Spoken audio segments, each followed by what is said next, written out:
Bon matin. Yo, c'est Mounir. Je pense que je vais low-key juste écrire au ministère de la Culture sur Twitter. Je vais dire, yo, est-ce qu'on peut set up un meeting? Allô, moi, c'est Daphné. Ouais, mais elle m'oblige à regarder un film d'une heure sur un ours. Puis là, j'étais comme vraiment frustrée. Puis j'ai dit, moi, je regarde pas ce film-là. C'est Café Snake. Bon matin. Bon matin. Yo! Allô, Mounir. Salut Daphné. Back in Montreal. Oui, je suis revenue à Montréal hier. Conséquemment, j'étais un petit peu fatiguée, encore une fois. Mais justement, on voulait vous annoncer qu'on va prendre un break pour les fêtes. Donc, c'est pas notre dernier épisode aujourd'hui, ça va être la semaine prochaine, que notre épisode consacré aux abonnés de notre Patreon. Puis ensuite, on va prendre 2 semaines, puis on va vous revenir le 31 décembre. Puis le 31 décembre, on va faire la liste de nos in and out pour l'année 2024-25. Donc, en fait, on va review notre in and out de l'année d'avant. Donc, c'est une liste que tu fais à la fin de l'année où qu'est-ce que tu penses qui est in, qu'est-ce que tu penses qui est out. Puis c'est ça, on l'a fait l'année dernière, le 31 décembre. Fait qu'on va le relire, puis on va en faire un pour l'année prochaine. Donc, si vous voulez en faire vous aussi, puis vous joindre à nous là-dedans. Pour les abonnés, vous pouvez, on va partir un thread si vous voulez contribuer à nos réflexions. Sinon, on a juste répondre rapidement à certains commentaires qu'on a reçus. Mounir, est-ce que tu vas parler du climat politique en Argentine? Ben c'est ça, quelqu'un nous a demandé si on pouvait faire un épisode sur l'Argentine, un épisode spécial, puis justement, moi je suis allé là-bas, j'ai filmé quand même beaucoup de footage que je suis en train de dérocher en ce moment, puis que je vais écrire une vidéo, je vais sortir un vidéo essai en fait, slash documentaire, docu-reportage, sur l'Argentine, le climat politique argentin, puis juste mondial, parce que si vous suivez ça un peu, Javier Milei, c'est quand même devenu une figure proéminente de la politique mondiale, donc parler de ça, le mettre en relation avec notre climat politique ici, donc tout ça, ça va être sur ma chaîne YouTube au début dans le mois de décembre. Et mentionner aussi que je me suis fait taguer ce matin dans un TikTok d'analyse médiatique, une auditrice de Café Snake qui théorisait un peu sur son rapport aux médias sociaux. Je suis vraiment contente, j'ai aimé ça. Si on peut partir ça, c'est une espèce de mouvance d'analyse médiatique, why not? Fait que taguez-nous. Ouais, puis aussi, vous dire, faut mettre 5 stars sur Spotify puis Apple Podcast. Ok, merci Mounir. Puis attends, non, je veux dire aussi, c'est Spotify Rap qui sort. Fait que genre, n'hésitez pas, si vous avez Café Snake dans vos Spotify Rap, de comme le partager, nous taguer, comme on est encore dans une quête de promotion. Donc, de quoi tu vas parler aujourd'hui, Mounir? Aujourd'hui, on va revenir sur le triste décès du TikToker Anthony Vien, connu sur Internet sous le nom de Big Tony, qui était quand même une figure emblématique de l'univers TikTok québécois, qui est décédé lundi dernier, le 25 novembre. Donc, on va revenir là-dessus, mais pas nécessairement juste sur lui, mais parler du phénomène des lolcows sur Internet, puis de notre relation avec l'autodestruction sur Internet, en fait. Et on va aussi aborder la grande finale d'Occupation Double, l'heure de vérité qu'on a écoutée aujourd'hui. Pour ceux et celles qui n'ont pas suivi Occupation Double, ça dérange absolument pas. C'est des réflexions qu'on va mettre en parallèle avec des choses dont on a déjà parlé dans la podcast. Donc, c'est vraiment de l'analyse médiatique. Puis ça concerne pas juste les auditeurs et auditrices d'Occupation Double. Ça concerne tout le peuple québécois, comme dirait Félix. Ouais. Fait qu'on n'aura pas d'Digi News aujourd'hui parce que je pouvais pas passer à côté d'un événement très tragique qui chamboule la communauté littéraire en ce moment à Montréal, au Québec, et qui me chamboule moi aussi. Donc, je vais essayer de garder comme mon sang-froid pour vous en parler, pour faire honneur à quelqu'un qui nous a quittés, qui est mon premier éditeur de poésie, donc la personne qui m'a édité avec Carl Bessette, le poète Jean-Sébastien Larouche. Donc, je vais faire un petit segment sur lui. Après, on va présenter un petit montage sonore qui lui rend hommage. Donc ça va être notre segment avant de plonger dans nos sujets plus pleinement. Je pense pas que je suis la meilleure pour rendre hommage à JS, mais parce que je suis allée notamment sur Wikipédia, mais juste pour vous dire, c'est un poète qui est né en 73 à Sainte-Foy. Il est mort le 27 novembre 2024 à Montréal. S'est enlevé la vie, donc c'est sûr que dans ces circonstances-là, la mort, ça peut avoir une espèce d'onde de choc qui est un peu différente de d'autres formes de mort. C'est dur pour toute la communauté, comme je disais, c'est un poète, c'est un slammer, c'est un éditeur, c'est mon premier éditeur avec qui j'ai publié Beautiful, mon premier livre, mais surtout avec lequel j'ai l'impression d'avoir été acceptée dans une famille. Moi, mon rapport avec la littérature, j'ai été très chanceuse, je pense, c'est d'abord et avant tout l'idée d'une communauté, de faire partie d'une grande famille, comme je disais, puis on l'entend même dans le terme maison d'édition. Je sais que c'est pas ça pour tout le monde, mais comme la poésie, c'est quand même un secteur de la littérature qui est pas très économiquement viable, je pense qu'on a comme ce luxe-là, ce privilège-là d'avoir des rapports qui sont peut-être plus authentiques. Puis c'est ça, même dans le terme maison d'édition, on entend maison. Puis moi, à l'époque où les éditions de l'écrou sont arrivées dans ma vie, ça a vraiment été une bouée de sauvetage, littéralement une maison, un abri, un endroit où je me sentais comprise, écoutée, puis acceptée. Puis c'est sûr que depuis quelques jours, il y a beaucoup d'hommages qui circulent sur les réseaux sociaux. J'ai sélectionné certains hommages qui me semblaient proches de ma vision de J.S. Larouche, notamment Carl, un de ses grands amis avec qui il a fondé les éditions de l'écrou, qui a dit dans son post Facebook qu'on l'avait pas perdu, J.S., en fait on l'avait gagné toutes ces années, puis ça c'est vraiment représentatif de moi un peu ce que je pense. J'ai juste vraiment l'impression que j'ai eu genre une chance immense, un grand privilège de l'avoir côtoyé. On parle beaucoup de lui en disant que c'était un punk. D'ailleurs, il y a le journaliste Dominique Tardif qui a dit « Tout le monde prétend être punk. Jean-Sébastien Larouche l'était pour vrai. Dans toute l'intransigeance et dans toute la tendresse que ce mot contient. Mes sympathies au poète qui l'a si généreusement aidé à exister. » Puis je trouvais que ce sont des mots qui sont très justes. C'est vraiment quelqu'un qui a été exceptionnellement important pour la communauté littéraire, pour les poètes d'aujourd'hui. Quelqu'un de punk, oui, mais de très doux, de très sensible et aussi de très généreux. Juste pour vous donner un exemple, une espèce d'anecdote, quand on signait notre contrat d'édition avec les éditions de l'écrou, on se faisait amener dans un restaurant de notre choix. Ça pouvait être n'importe quel restaurant, on pouvait aller manger des hot dogs, mais on pouvait aussi aller dans un restaurant 5 étoiles, littéralement comme si on était Lady Gaga qui signait un record deal, mais en vrai, on était des poètes québécois qui signaient avec une maison d'édition qui s'auto-distribuait et qui vendait ses livres à 10$ l'unité. Je continue avec un peu l'espèce de notice Wikipédia, mais on dit qu'à travers son travail, Larouche abordait dans sa poésie des thèmes comme l'amour, mais aussi la maladie mentale, les médias sociaux, l'alcoolisme, et surtout qu'il est perçu comme un précurseur de plusieurs transformations qui ont sorti la poésie québécoise des ornières du formalisme où elle s'était enfoncée.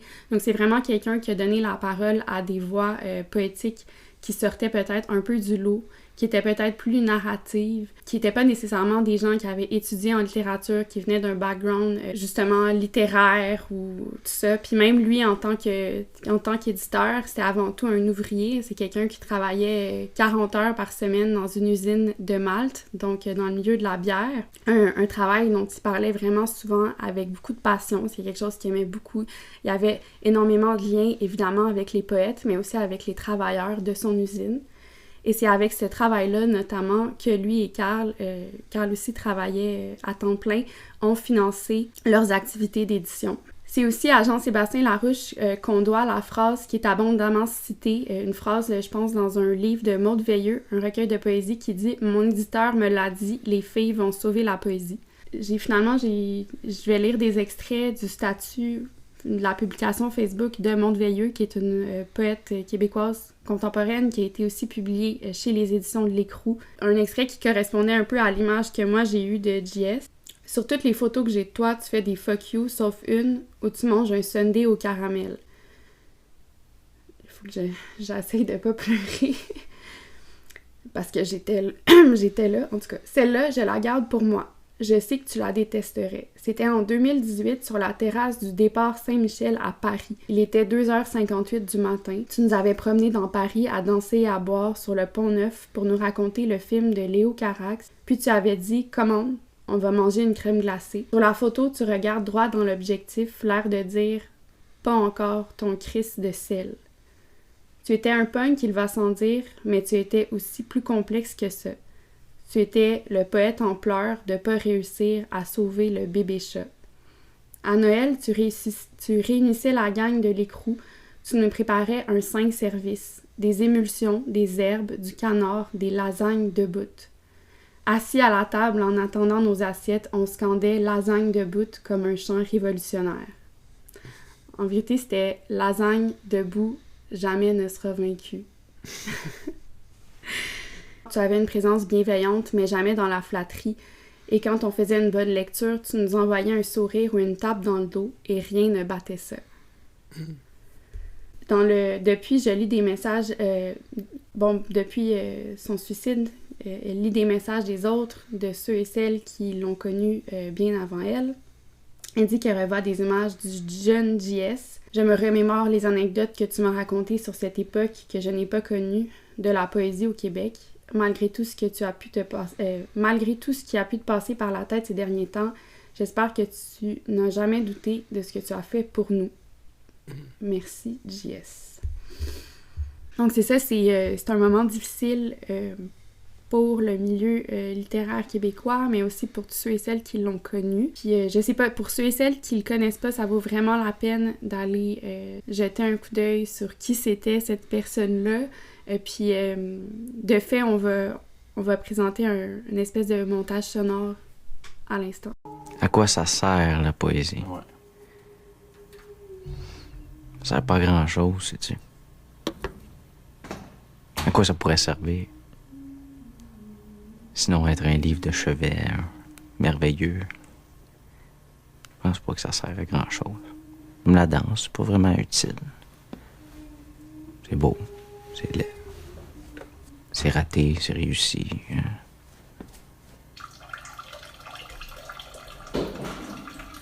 Ben, tu changes pas tes pneus de char avec de la poésie. C'est pas un cric de larmes.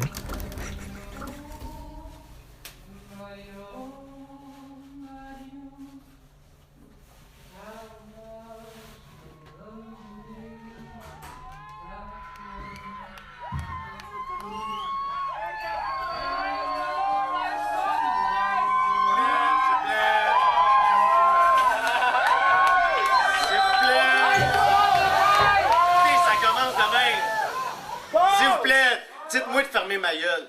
Je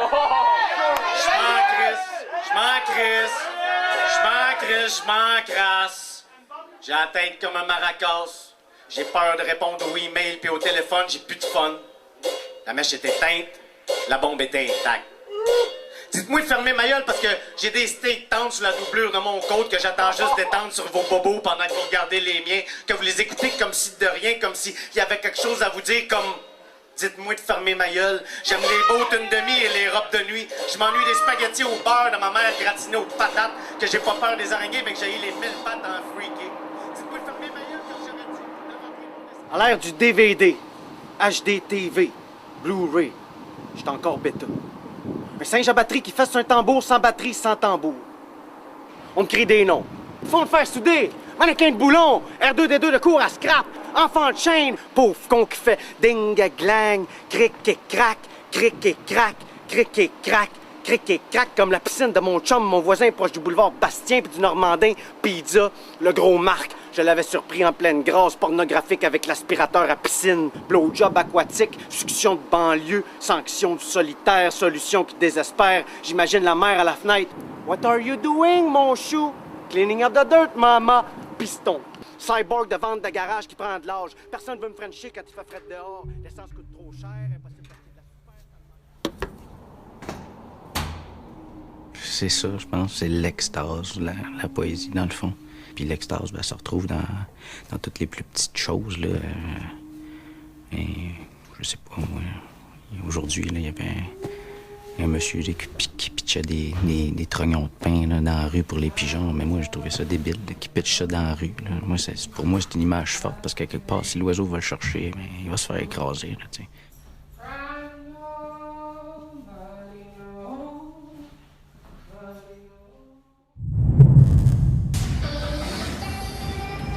Ça, c'est la chanson Baby Shark qui jouait hier matin en boucle dans une cage d'escalier du complexe Desjardins à Montréal. Le but, c'est de décourager les personnes en situation d'itinérance de flâner dans les escaliers des sorties de secours.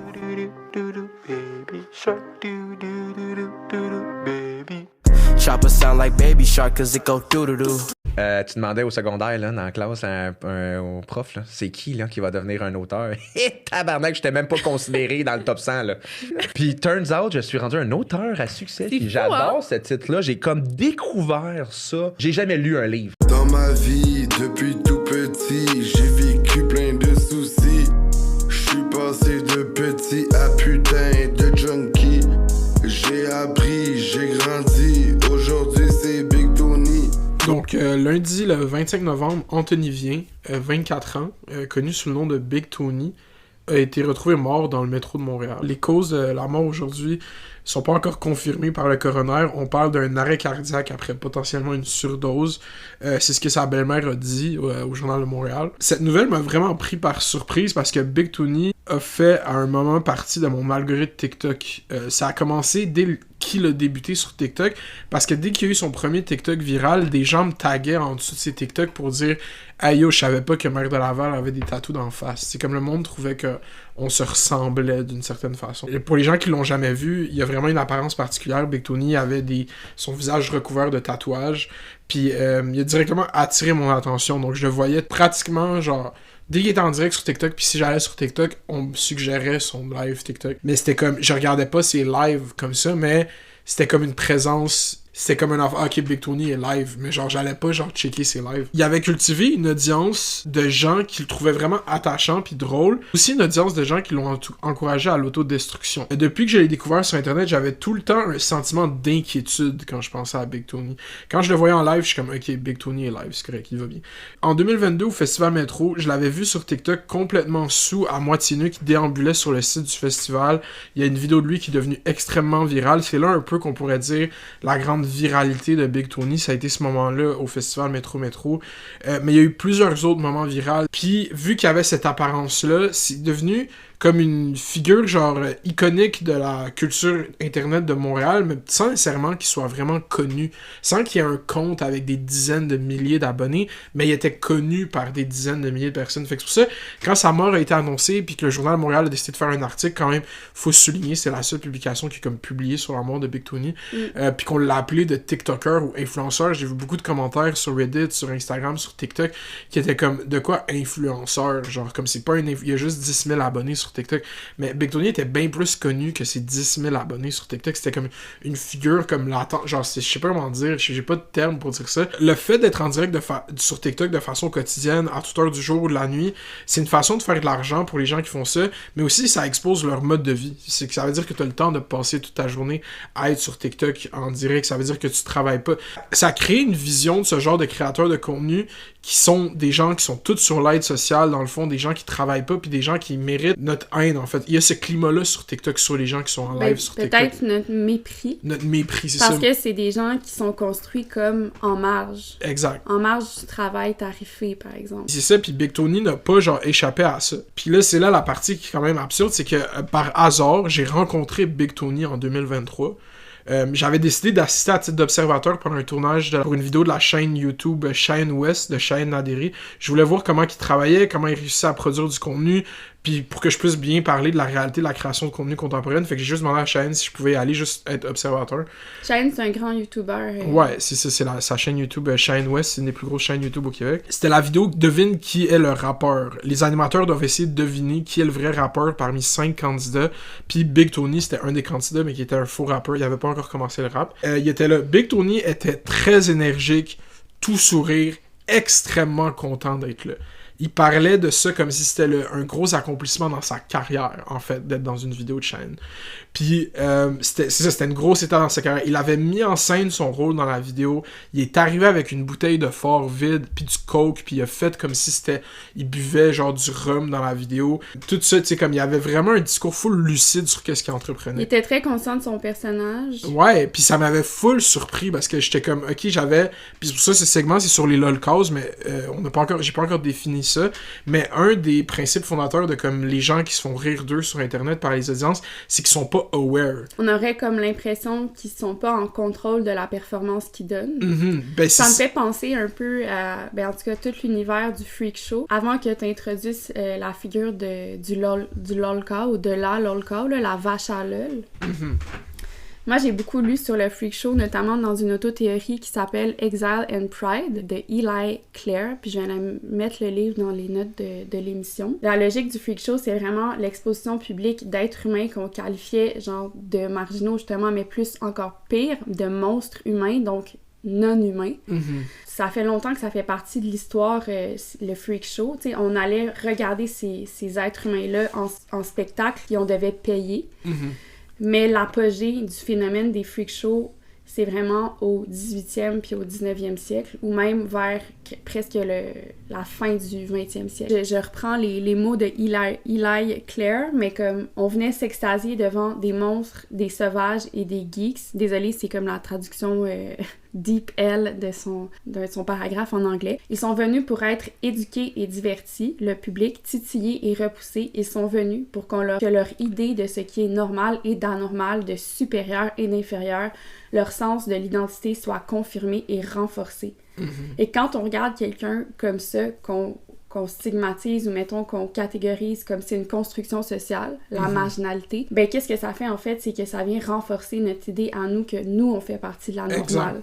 Puis on a évidemment un sentiment de supériorité face à la personne qu'on regarde.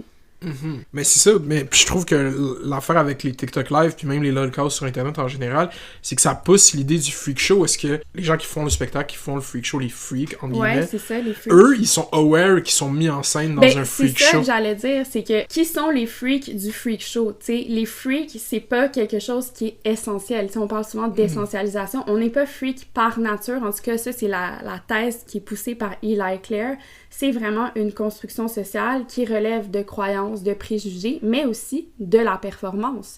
Puis cette performance-là, elle peut très bien être endossée, performée de façon très consciente, de façon même contrôlée. Après ça, c'est vraiment un sujet hyper complexe. Ça repose sur tellement de choses. Tu sais, les freak shows en soi, ça repose sur le colonialisme, ça repose sur le capacitisme, sur le racisme.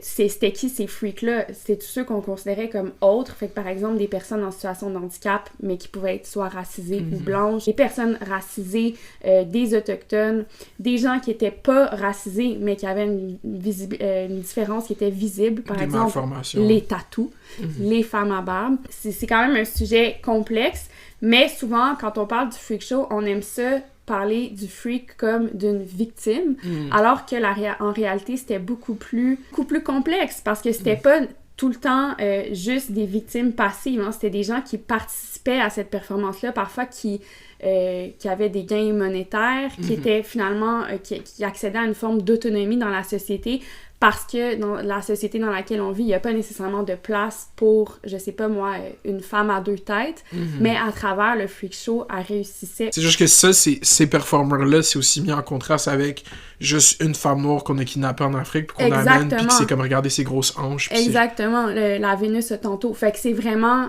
C'est un sujet, comme on dit, qui est murky, qui est boueux, tu sais, puis il faut... Oui, il faut pas dire « Oui, non, en fait, c'était pas des victimes, truc bien, mais c'est quand même... Il faut pas non plus considérer que tous les performeurs étaient des victimes passives.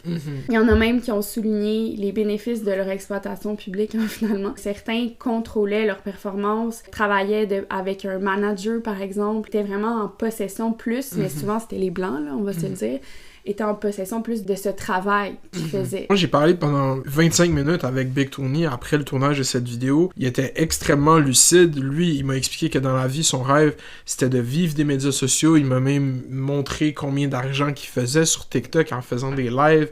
Il m'a dit qu'il voulait être dans des films, qu'un de ses rêves, c'était de se faire interviewer dans une podcast, rêve qu'il a réalisé quelques mois après. Tu sais, quand j'ai parlé, il avait plein d'ambitions, puis j'ai demandé qu'est-ce qu'il pensait des haters, comme qu'ils appelaient. Les gens qui hate watch son contenu, les gens qui l'encouragent à boire plus, à fumer plus.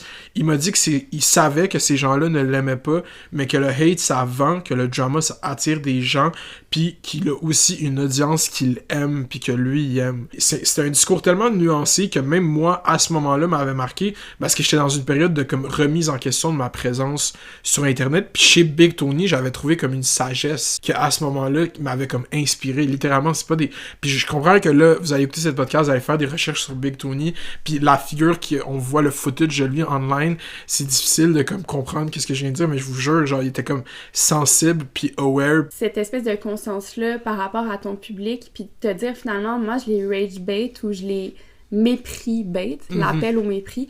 Puis au final, c'est qui le vrai fool? Ben, c'est eux, tu sais.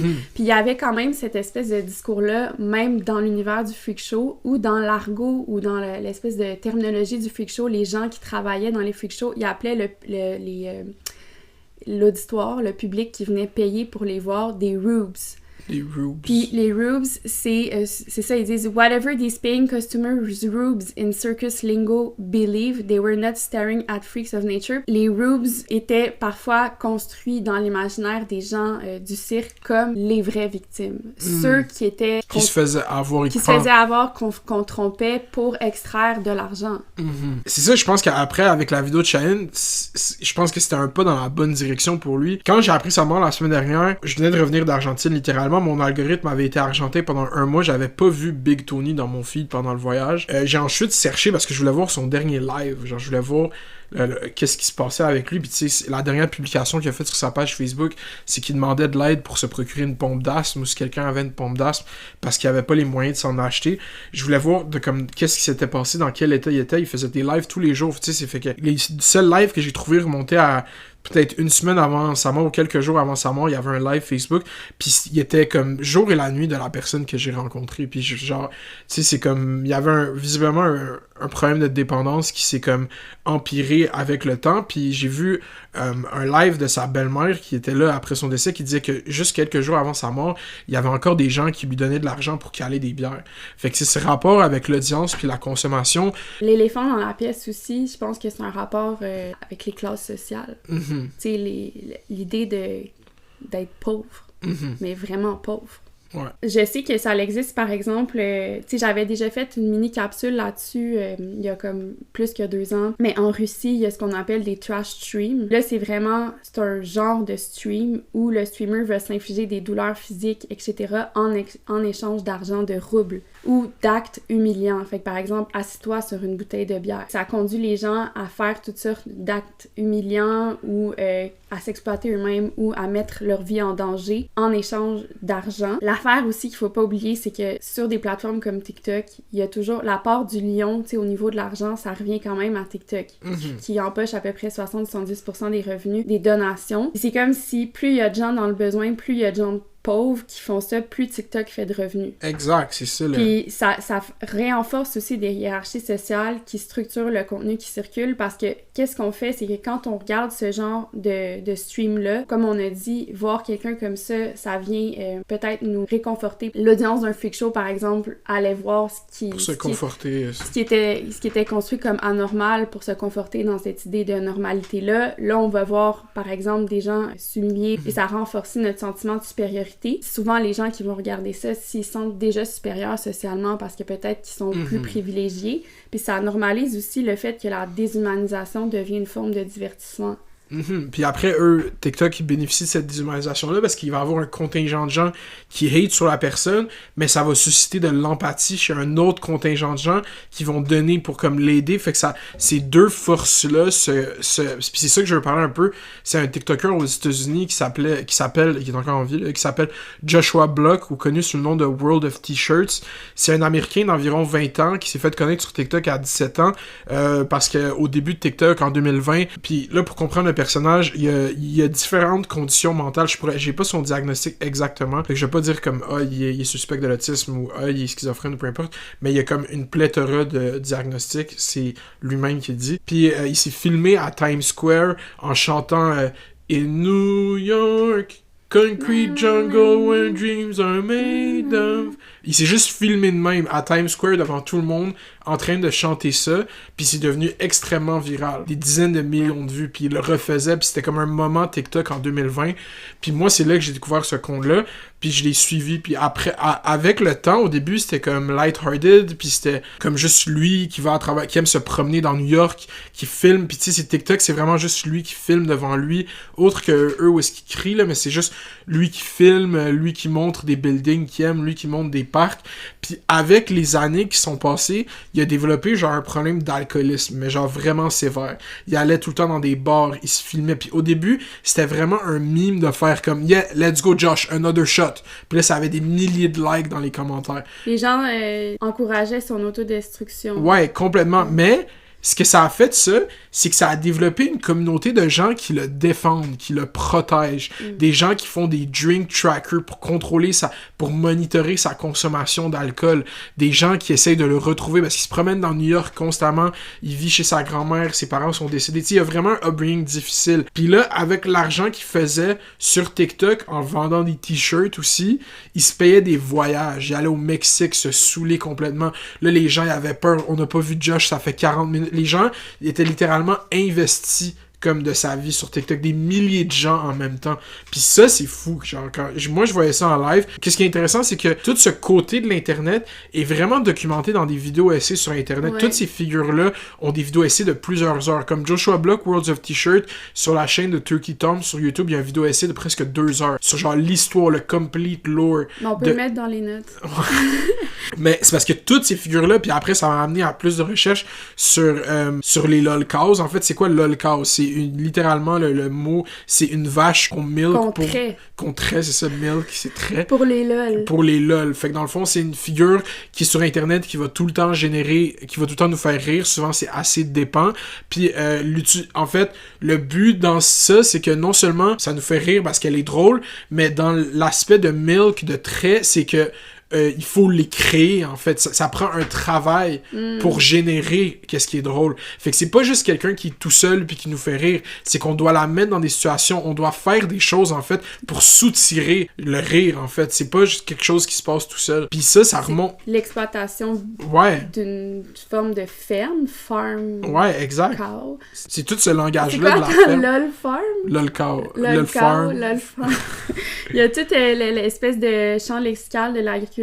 Mais moi, je peux-tu juste rajouter quelque chose? C'est vraiment intéressant ce que tu dis. Moi, juste pour revenir à l'idée de rire à travers l'humiliation de quelqu'un d'autre, c'est quelque chose que j'ai déjà dit dans une capsule sur choses sérieuses, là. C'est que même la racine du mot humilier, c'est humus. Okay? Qu'est-ce que c'est l'humus? C'est la terre. C'est la terre noire, le sol, tu sais, toutes les matières organiques en décomposition. Fait que littéralement, quand tu dis humilier, c'est ramener quelqu'un vers le sol, l'abaisser. Dans mes recherches, là, à travers l'étymologie des mots, clown, ça vient d'un mot germanique qui signifie motte de terre. Fait qu'il y a comme, je sais pas si je vais chercher trop loin, mais il y a ce rapport-là dans le rire, la figure du clown, de celui qui nous divertit, avec la terre, le rabaissement, retourner au sol, l'humiliation. Mais c'est ça, moi ça me fait juste... On dirait que c'est la mort, en fait, c'est comme tu ris... Ben oui, parce que c'est quoi... l'humus, finalement, c'est le retour à quoi? À la mortalité. Il faut être humble. Parce qu'on est mortel. Bars. Ouais, c'est vrai, c'est fucking intéressant. We're cooking for the Café Snake audience. Good. C'est des mécanismes sur Internet. Les lolcows, on dit la première lolcow sur Internet, c'est un Américain du nom de Christian Chan qui s'est fait découvrir sur Internet avant qu'il y ait Facebook, avant qu'il y ait YouTube, sur 4chan, puis sur Kiwi Farm, des gens qui deviennent obsédés par des personnes qui découvrent, qui se mettent en scène sur Internet. Souvent, surtout dans le temps, avant, il s'est créé un site pour parler de Pokémon, puis il a créé un hybride entre Pokémon puis Sonic qui s'appelle Sonichu. Ça a marqué 4chan, ça a marqué tous ces sites-là. Les gens deviennent obsédés à documenter sa vie. Lui, vu il dit lui-même, il est sur le spectre de l'autisme, il avait une espèce de fascination à documenter sa vie, a une Wikipédia autobiographie qu'il a écrit lui-même. Donc c'est comme compléter ce lore-là. Puis ça revient aussi avec le monde des jeux vidéo, parce que quand il cherche une blonde dans sa vie, on appelle ça Christian Love Quest. Donc une quest, c'est dans le champ lexical des jeux vidéo. Une quête. Ouais, ton personnage a une quête, c'est sa quête pour l'amour. Puis là, lui, il met des postures dans son université pour trouver une blonde. Quelqu'un prend une photo des postures, les met sur Internet, c'est comme, on a du nouveau lore. Les moindres faits et gestes de ce gars-là étaient rapportés. Exact, puis ça a fait qu'il y avait des contingents de gens qui étaient comme, nous on veut son bien, nous on veut son mal. Ça a déboulé complètement son état mental. Là, en ce moment, il est en prison pour agression sexuelle de sa mère. C'est complètement terrible, puis je pense qu'il vient de sortir de prison. Je pense qu'il est sorti, si je me trompe pas, puis qu'il continue finalement. Il y a comme ça n'enlève pas la gravité des crimes qu'il a commis. Mais c'est une personne vulnérable. Puis dans l'état de précarité dans lequel il se trouve, ou elle se trouve, parce que je pense que je connais pas le genre de son genre actuel, c'est comme si la seule issue pour subsister, c'était de... Être sur Internet. D'être sur Internet, mais non seulement d'être sur Internet, mais d'accepter d'être une lolcow. Moi, ce que je trouve fascinant, c'est que les gens qui font ça, c'est jamais les mêmes gens. En fait, c'est comme tous des ados à des phases de leur vie. Les gens qui font le harcèlement, là, qui mettent en scène des situations pour lui, qui le baitent, qui font des faux profils de filles pour essayer de le convaincre de faire des choses. Parce que ça a été ça le mécanisme de son harcèlement toutes ces années-là.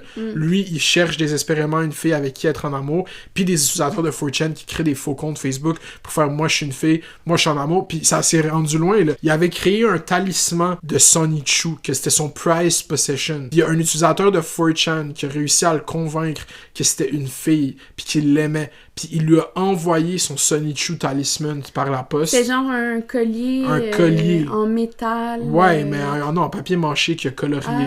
Okay. L'utilisateur de 4chan a réussi à le convaincre, à lui envoyer, puis il a filmé une vidéo de lui qu'il a mis sur 4chan, de lui en train de détruire son collier dès qu'il l'a reçu. C'est violent. Mais c'est ça, puis ça, ces scénarios-là, ils arrivent partout sur Internet en ce moment, puis j'ai l'impression que c'est comme pas documenté sérieusement. Genre, on n'en parle pas, non, on n'en parle pas dans... Désolée, j'ai l'impression d'être un vieux, comment on dit ça, là, une vieille cassette. Ouais, non, mais c'est important. On n'en parle pas dans les médias d'héritage.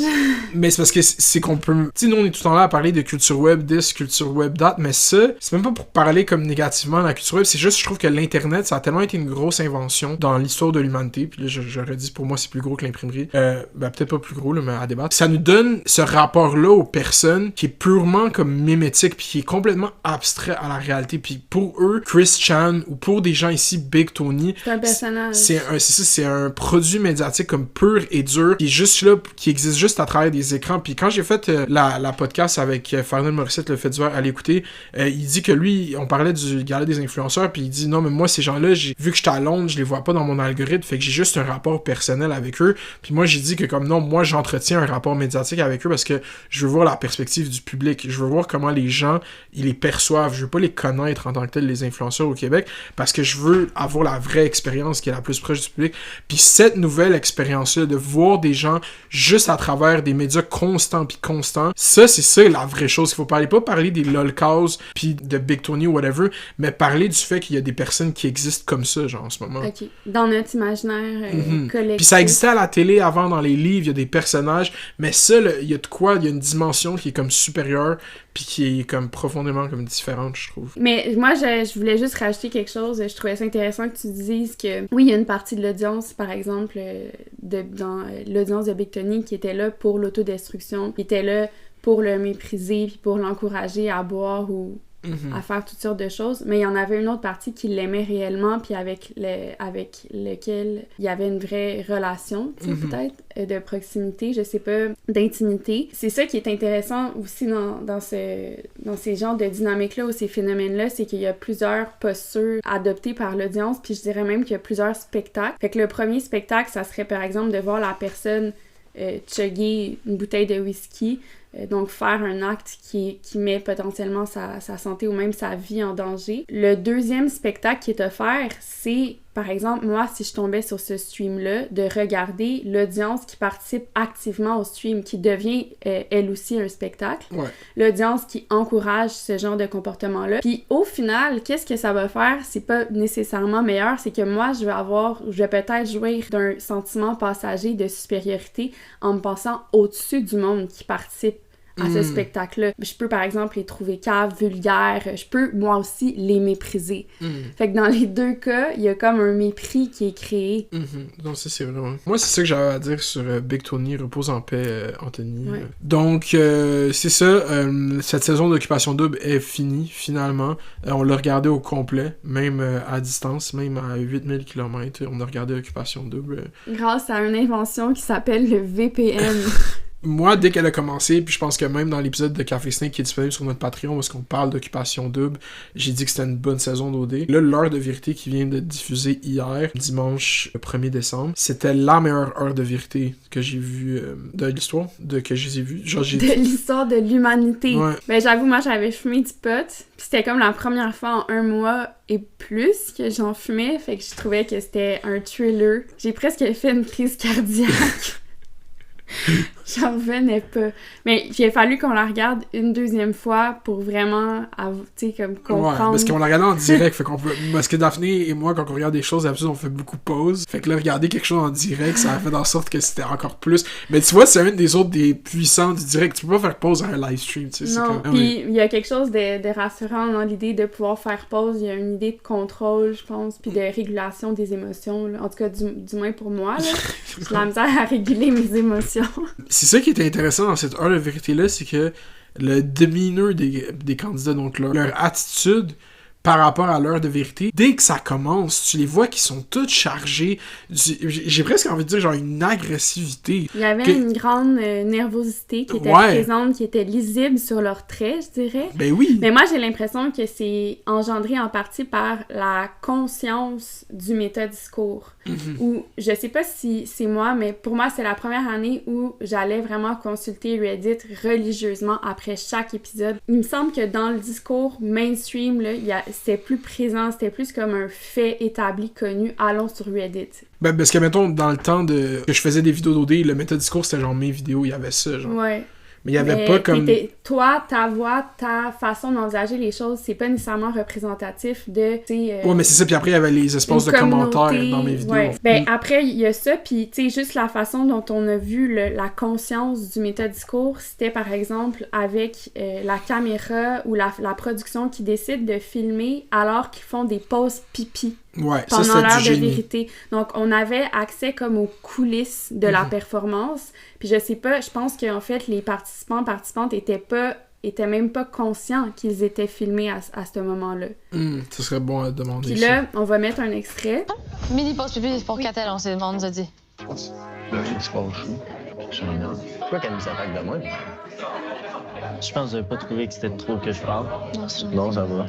Je pense que c'était un peu normal, c'était tout much. Ben là, je comprends la faire. Si vous avez rien à vous reprocher, entre vous avez été sincères, vous le direz. Elle était dans mon 4 jours. On les voit discuter de leur performance. De ce bloc-là. C'est comme, c'était un bon segment. Non, c'était pas bon, ça. Fait qu'on les voit avoir un discours sur leur performance, voir comment ils pensent ça va tourner. Là, on voit même des candidats qui se sont pognés, qui vont se parler, continuer leur débat entre Shayna et Bilal. Toi, t'as dit, quand on le regardait hier, que ça te faisait penser à la logique du live stream. Ben oui, à 100%. Moi, c'est ça qui m'a intéressé. Direct, je suis comme, OK, ça continue. Je trouve que, tu sais, OD, c'est vraiment monté, puis cette heure de vérité était vraiment montée. On pouvait voir les coupeurs, mais il y avait je trouve, un effort qui était là pour qu'on ait l'impression que il n'y ait pas de coupeurs. Donc là, justement, à les pauses, tu vois tout le monde qui relâche, genre, puis là, le monde qui se lève, ils replacent leur linge, puis là, des petites discussions. Puis ces segments-là avaient l'air pas coupés. Non, mais cette impression-là d'avoir accès aux coulisses, c'est un effet d'immédiateté qui est vraiment présent dans les lives. Puis c'est de plus en plus ça qu'on consomme.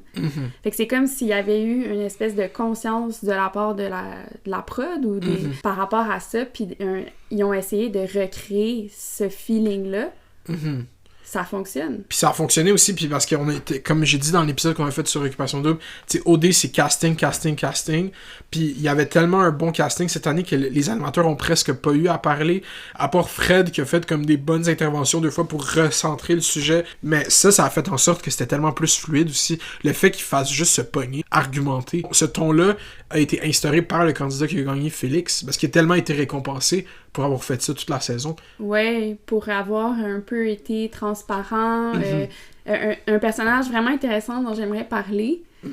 Moi, j'ai personnellement voté pour lui et Solène, fait que je vais être transparente aussi. Le personnage de Félix, qui est quelqu'un de super analytique, qui développe une espèce de pensée mathématique par rapport à tout ce qui se passe à Occupation Double, non seulement la saison qu'on a regardée, mais les saisons d'avant, qui est très probabiliste aussi, tu sais, qu'on a l'impression qu'il est toujours après faire des statistiques dans sa tête, des probabilités. Quand il parle d'OD, à un moment donné, il dit même, durant la soirée de vérité, à OD, tout est information. Ça, c'est crazy cool. Puis le jeu d'Occupation Double donne beaucoup de points à comme la bisbée, au doute. Tout est information dans Occupation Double. J'ai trouvé ça intéressant parce que ça me faisait penser à des choses qu'on avait déjà abordées dans Café Snake. Le calcul des probabilités, en passant, c'est quelque chose qui est excessivement présent en ce moment dans nos vies, notamment avec l'intelligence artificielle générative, donc toutes les espèces Large Language Model, dont les grands modèles de langage qu'on utilise, par exemple ChatGPT. Ce sont des systèmes de probabilité qui vont calculer ça va être quoi la meilleure réponse à donner statistiquement. De façon statistique. Donc, on voit ça, je trouve, s'incarner très bien dans le personnage de Félix. Puis je trouve qu'à travers Félix, puis à travers le fait aussi que c'est lui qu'on a décidé d'élire, lui et Solène, ça en dit beaucoup sur notre rapport au réel en ce moment.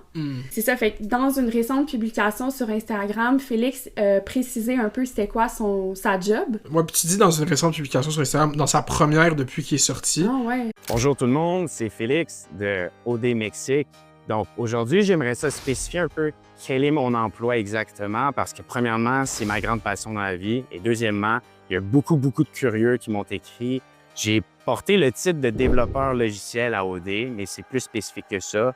C'est du développement de logiciels, mais qui encadre tout ce qui a rapport au marché boursier, donc l'automatisation des transactions boursières, ou plus communément ce qu'on appelle du trading algorithmique, donc du trading automatisé. Puis en fait, puis avant que tu ailles dans le fond, là, juste aller dans la forme, là, c'est la première fois que je vois un candidat d'Occupation Double sortir avec, pas un story, mais avec une pièce de contenu qui reprend les codes d'une niche à Internet tellement bien, la musique, le décor, le montage, les stock images, c'est comme une vidéo de trading, de Bitcoin, on est dans l'univers des crypto-bros. Puis des formations. Parce que c'est ça le skill qu'il va faire. Le hustling, comment faire. Dans le fond, il y a une catégorie d'influenceurs, on a déjà parlé de ça dans Café Snake, qui sont là littéralement pour dire, c'est un peu la version girl boss, mais masculine, prends en règne tes finances, puis je vais te montrer comment devenir quelqu'un... libre financièrement. Libre financièrement. Fait que c'est ça, les codes qu'il reprend, c'est vraiment le code du coach qui vend des formations. Puis je serais pas surpris que ce soit ça le endgame à Félix, ce soit vendre... Mais vas-y sur de quoi qu'il parle dans la vidéo, là. C'est ça, je sais pas. Il dit juste qu'il est pas seulement un développeur logiciel. En fait, il développe plus précisément des logiciels pour faire du trading automatisé, donc une forme de spéculation sur les marchés boursiers à travers des algorithmes. Fait que c'est ça, sa job. Puis là, ça m'a vraiment fait penser à un épisode qu'on a fait tout récemment qui s'appelle « La réalité spéculative ». Qui est disponible juste sur Patreon. Juste sur Patreon, mais pour vrai, ça vaut la peine. Si jamais 5$, puis là, vous allez avoir accès à tous nos épisodes, puis au pire, vous désabonnez, mais je vous encourage à l'écouter. Moi, je suis vraiment... Au pire, vous restez abonné, mais aussi... je suis fière de cet épisode-là. Puis ça parle une nouvelle forme de subjectivité qui se déploie de plus en plus, qu'on a appelé le jeu spéculatif. Mais tu sais, j'avais fait beaucoup de lectures. C'est à travers ces lectures-là que, tu sais, on a eu notre conversation. Mais le jeu spéculatif, c'est en lien avec la plateforme, là, on parlait de ça en lien avec la plateforme Polymarket. C'est une plateforme où on peut miser, donc spéculer sur plein de choses, mais notamment le déroulement d'événements réels, par exemple, qui va gagner les élections aux États-Unis. Puis c'est pour ça que ça a beaucoup fait jaser dans les médias, parce que sur Polymarket, ils avaient les gens qui ont spéculé prédit la victoire de Donald Trump, ce qui n'était pas nécessairement reflété dans les sondages. Ni dans les médias d'héritage. Ouais. Donc, à travers Polymarket, on a parlé de ça, le jeu spéculatif. Puis, à travers le jeu spéculatif, ce qu'on dit, c'est une nouvelle sensibilité, en fait, qui se forme où les gens sont amenés à spéculer, mais qui développent aussi un goût pour la spéculation, un goût pour la prise de risque. Pour le gambling. Ouais, exactement. Puis moi, j'avais l'impression, à travers les interventions de Félix, pendant l'heure de vérité, que sa propre expérience à Occupation Double, sa propre présence-là, ça faisait partie pour lui d'une activité de spéculation. Qui est quelque chose qui le passionne. Il dit ça, il adore spéculer. Là, c'est comme s'il spéculait avec sa propre expérience vécue. Puis même, tu vois dans sa façon d'envisager les choses, qu'il prend tout en considération quand il dit à OD, tout est information. Il traîne, par exemple, son fameux calepin où il va noter plein de données, plein d'informations. Ben, c'est les notes qu'il a pris en écoutant les épisodes. Je sais que, si vous écoutez pas, mais la podcast Les Ficelles ont vraiment beaucoup parlé de Félix comme étant fan de la théorie des jeux, puis le fait qu'il aurait quantifié tout ça.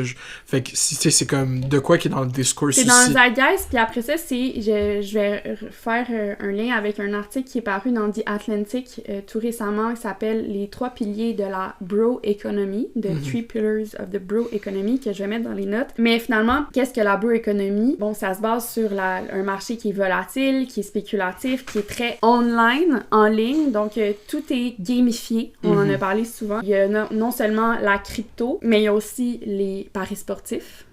qui se sont vraiment démocratisés, puis tout ce qu'on appelle le day trading. Puis ça, c'est que finalement, le marché s'est démocratisé. Avant, il fallait passer par un courtier, par exemple, pour faire de la spéculation, pour intégrer le marché boursier. Aujourd'hui, il y a des applications comme Robinhood, comme Wealthsimple, qui nous permet de façon très... Wealthsimple, by the way, au Canada, qui appartient à la famille Desmarais, là, je sais pas si vous saviez, là, je le dis live. Là. Qui nous permet aussi facilement que de commander, par exemple, du poulet sur Uber Eats, de participer au marché boursier, d'acheter des actions, d'en revendre, d'acheter de la crypto, d'en revendre, etc. Ces applications-là aussi encouragent une forme de gambling. De gamification, même surtout comment c'est codé. On n'est pas dans le paradigme là, de l'investissement, on est vraiment dans le paradigme de la spéculation parce que c'est un peu comme si tu étais sur Facebook ou sur Instagram où chaque jour tu as plusieurs notifications qui t'encouragent à retomber sur l'application, aller vendre tes actions, aller en acheter d'autres, des promotions. Tu sais, il y a toutes sortes de stratégies de gamification, fait que c'est vraiment, c'est pas dans un, c'est comme je disais, une affaire d'investissement, là, c'est vraiment un truc de gambling. Puis on le voit aussi parce qu'on a regardé un reportage, Daphné et moi, sur les quants, en fait, puis c'est un terme qui est utilisé pour parler à Wall Street de ce poste-là qui est vraiment rendu influent dans l'industrie boursière. Puis là, je vais le googler live, mais le quant, c'est ça, quant, c'est un short pour Quantitative Analyst, fait que c'est des espèces, c'est le nouveau poste le plus influent dans Wall Street, c'est plus nécessairement des gens qui ont étudié en finance, mais c'est des gens qui vont avoir étudié en génie logiciel, en génie informatique, des gens qui viennent du monde des mathématiques, qui vont se spécialiser dans calculer des probabilités sur, mettons, par exemple, les plus petites choses qui pourraient modifier le cours d'une action, mais quand on est dans des grosses échelles de fonds d'investissement, de fonds comme BlackRock ou comme Vanguard qui gèrent des trillions de dollars, ben si on achète ou on se retire une fraction de seconde avant, ben ça peut signifier des millions de dollars, des dizaines de millions de dollars. Donc cette nouvelle fonction, pas cette nouvelle, mais en fait cette fonction qui est devenue plus en proéminence depuis les années 90, en fait, en ce moment, c'est le poste le mieux rémunéré dans les firmes d'investissement à Wall Street, c'est le terme... Les analystes quantitatifs. Ouais, exactement, en français. Ouais. Puis c'est peut-être un peu ça que Félix fait aussi, parce que c'est ça que les quants ils font trouver le bon moment pour vendre, ils automatisent ça, puis ça a été automatisé aussi à perte des fois. On a vu dans le reportage qu'on écoutait qu'il y a des millions de dollars qui ont été vendus automatiquement par une erreur algorithmique. Donc c'est ça, le but, c'est de minimiser toute l'automatisation vient avec des pertes, mais si elle arrive rarement puis il y a plus de gains, eux ils voient même pas ça comme, même si c'est 20 millions de dollars qui est perdu dans une transaction, c'est comme ouais, mais overall on bénéficie beaucoup plus que cette perte-là, genre. Ben, eux, ils peuvent se permettre de prendre des risques. Exact. Des risques qu'on nous encourage à prendre tous les jours, à travers, par exemple, ces applis qui gamifient les transactions boursières. Le truc, c'est que nous, on peut pas se permettre les pertes que eux peuvent se permettre. Puis c'est ça, puis Félix, je pense que dans sa stratégie, c'est que son calcul de probabilité, c'est moi, je vais dire dès le début, ok tout le monde, est-ce qu'on joue tous une game? Parce que moi, je pense qu'on joue tous une game. Puis du moment qu'il a dit ça devant tout le monde, puis tout le monde est resté silencieux comme il a compris que ça allait être ça sa façon de gagner. C'est de tout le temps remettre de l'avant que non seulement dans une game, non seulement des gens nous regardent, des gens nous jugent, puis moi, je vais tout laisser devant, je vais tout dire qu'est-ce que je pense, puis dans son calcul, ça lui rapportait plus que rester avec la même fille que depuis le début. Ben, moi, je voulais revenir aussi sur qu'est-ce qu'il disait là, quand il a dit « tout est information dans Occupation Double », parce que en ce moment, c'est comme si notre vision de la vérité, de ce qui était réel, ça semblait tomber ou s'appuyer sur des données pas qualitatives, mais quantitatives, des données numériques surtout. Puis comme tu disais, on utilise l'intelligence artificielle pour faire du trading, mais aussi pour prendre des décisions, notamment à l'aide de ce qu'on appelle l'intelligence artificielle, mais on devrait avoir peut-être des termes qui sont plus spécifiques. Fait que j'en ai parlé souvent, j'en ai même parlé dans un épisode de Choses sérieuses, mais on utilise ces grands systèmes de langage-là pour prendre des décisions qui sont souvent très cruciales dans la vie des gens. Par exemple, un gouvernement qui va entrer les données d'une personne pour savoir si cette personne-là, elle a accès à l'aide sociale. Ou, comme dans un article que j'ai lu tout récemment, un algorithme qui va décider si toi, tu as accès au rein sain qui vient d'être accessible. Fait que tu sais, c'est pas rien ces décisions-là. C'est des décisions tellement complexes, puis il y a beaucoup de choses à prendre en considération, puis on dirait que on veut pas se mouiller à prendre cette décision-là, fait qu'on va reléguer la décision à une machine, comme si les données étaient plus objectives, plus neutres et plus du côté de la bonne chose à faire, la vérité. Le réel, ouais. Comme si la vérité se situait là, dans les données. Et je trouve que Félix, il incarne cette vérité-là numérique en mode ordinateur. Mhm. C'est comme s'il se présentait, lui, comme étant la vérité parce qu'il y a... Il a fait tous les calculs. Il y a un raisonnement qui ressemble à un ordinateur. Mhm. Puis c'est ça que je te dis, c'est comme ça que Elon Musk se présente aussi. Elon Musk, quand il va à Joe Rogan lui présente un problème, Elon prend une pause, puis il commence à dire qu'il a calculé tout ce sujet-là, puis il arrive à cette conclusion-là pour telle et telle raison, puis comment qu'il parle, le ton de voix qu'il utilise, c'est vraiment très mathématique, vraiment très « Ah non, j'y ai pensé, je suis le meilleur ordi de l'humanité, puis voici ce que j'arrive à la fin comme résultat. » Puis c'est vraiment depuis 2017, depuis les premières fois qu'il va à Rogan, ça a tout le temps été ça son personnage. C'est ça, mais je pense aussi que c'est comme une conception qui s'est amplifiée, comme on dit, dans les dernières années, et qui est notamment issue d'une forme de propagande qui a été faite par GAFAM. Parce que dans une société extractiviste où on a commencé à extraire des données à travers la surveillance des plateformes, des réseaux sociaux qu'on utilisait, il faut donner une valeur à ces données-là, à Big Data, pour pouvoir les revendre sur un marché secondaire. Et c'est comme ça qu'ils ont développé leur modèle d'affaires. Fait que le discours, ça a été qu'on nous a convaincus que les données étaient une forme de ressource que l'on pouvait miner et qu'il y avait une valeur intrinsèque à ces données-là, qu'une donnée égale de l'information. Puis comme ça, avec cette information-là, on pouvait vendre de la publicité programmatique. C'est quand même dans le discours implicite depuis au moins, je dirais, 15 ans, que les données ont une valeur, que les données, c'est l'information, que les données, c'est du bord de la vérité. On se demandait hier, en regardant l'heure de vérité, pourquoi est-ce que le Québec a voté pour celui qu'il percevait comme étant le plus du côté de la vérité? Pourquoi c'est cette valeur-là, être du côté de la vérité, qui est tant valorisée? Puis en parlant, moi, mon hypothèse, c'est qu'on est dans une culture où la peur qui est centrale, c'est cette espèce de confusion-là entre la fiction, le réel, l'authenticité, la non-authenticité. On est comme dans une crise de l'authenticité, ce terme qui est très difficile à définir, finalement, quand on s'y arrête. On est dans une société qui nous pousse non seulement à la performance, mais qui nous pousse à être ultra conscients de nos performances qu'on donne aux autres. Puis à performer l'authenticité. Exactement. Puis après ça, être soit fictif, soit être réel. Ça, on l'a déjà dit aussi, authentique, non authentique, c'est une forme de binarité. On n'est jamais une chose ou son contraire. On peut parfois être les deux choses en même temps. On est parfois à la fois authentique et non authentique, à la fois dans la fiction, la performance et la sincérité. J'ai l'impression que notre système capitaliste nous pousse aussi, puis ça j'en parle dans Maquillée, à habiter des paradoxes. Puis on est torturé dans ces paradoxes-là. Au final, on a peur que l'autre nous découvre comme étant quoi? Inauthentique. Oui, une fraude. Alors qu'est-ce qu'on fait? C'est qu'on est toujours après traquer cette chose-là, non seulement en nous, mais chez les autres. Puis c'est ça, la meilleure illustration de ça, c'est vraiment le fait que Félix s'insurge dans l'heure de vérité sur le fait que Maude, une candidate, serait allée à Occupation Double en ayant un intérêt amoureux à l'extérieur de l'aventure, qu'elle ait rencontré un gars, qu'elle a vu ses parents, qu'elle ait dit « je t'aime » juste un mois avant de quitter pour l'aventure. Et Félix sort « ça doit pas passer sous silence » que tu es allé à Occupation Double en étant en couple. Oui, on est tous là pour notre carrière, mais on est tous aussi disponibles amoureusement.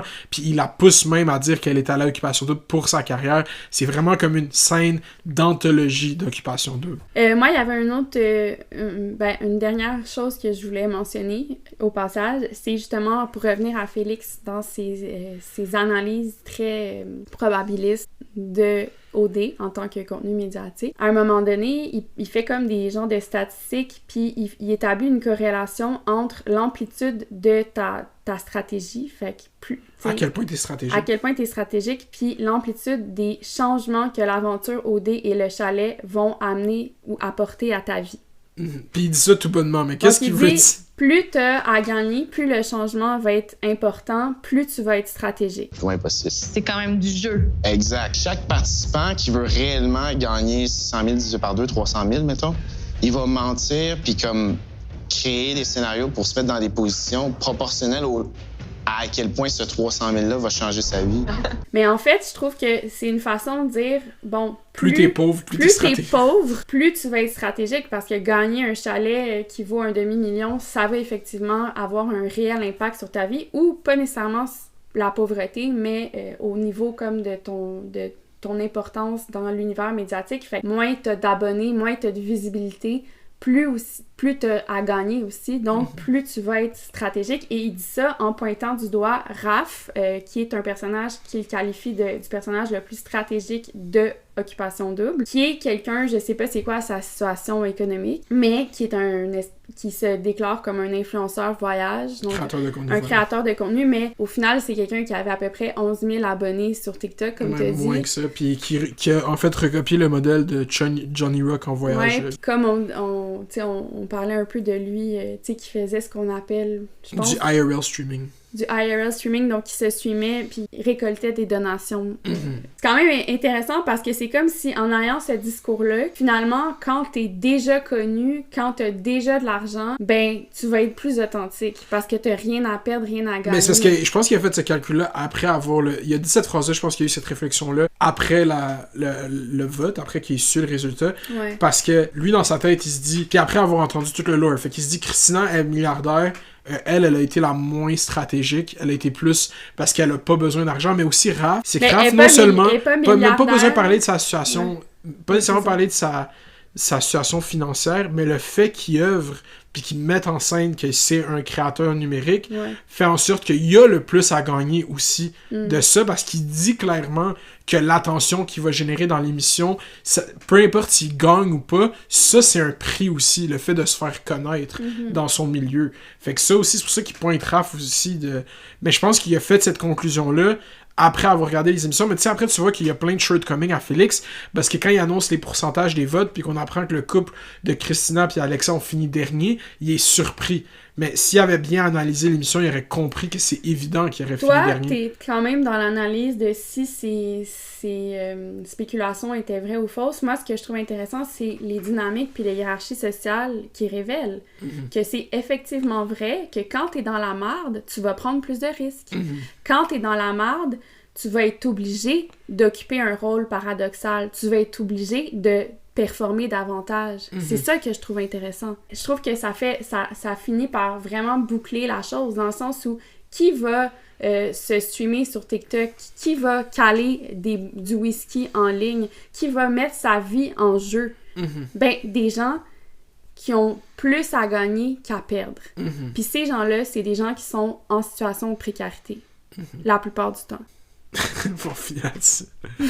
Fait que ouais, c'était une bonne saison d'Occupation 2. Très bonne heure de vérité. Ouais. Sur ce, qu'est-ce que... Juste dire aussi, pour le Patreon, là, tout le monde, là, abonnez-vous au Patreon, mais aussi pour Noël, cette année, Patreon a ajouté une fonction, vous pouvez donner des abonnements en cadeau. Fait que si vous connaissez quelqu'un qui aime full Café Snake, si vous avez un échange de cadeaux, dire « Hey, je t'ai donné un abonnement au Patreon de Café Snake », vous pouvez faire ça maintenant sur Patreon. Est-ce que tu peux le donner pour une durée déterminée? Je sais pas exactement, je sais juste, mais tu peux donner un abonnement en cadeau. Je te donne 1 mois d'abonnement. Ok, mais merci beaucoup de nous écouter comme toujours. Puis sur ça, on se revoit la semaine prochaine. Il va y avoir évidemment un preview qui va être disponible sur toutes les plateformes, mais l'épisode en entier va seulement être disponible sur notre Patreon. Puis ça va être notre dernier épisode avant notre grand retour. Le 31 décembre. La musique d'intro d'outro est de Azlo. AZLO. Puis c'est Café Snake avec la brillante Daphné B. Et Mounir Kadouri. Ouais, pas de qualificatif. Génial, le roi. Ok, merci. Bisous. Bye.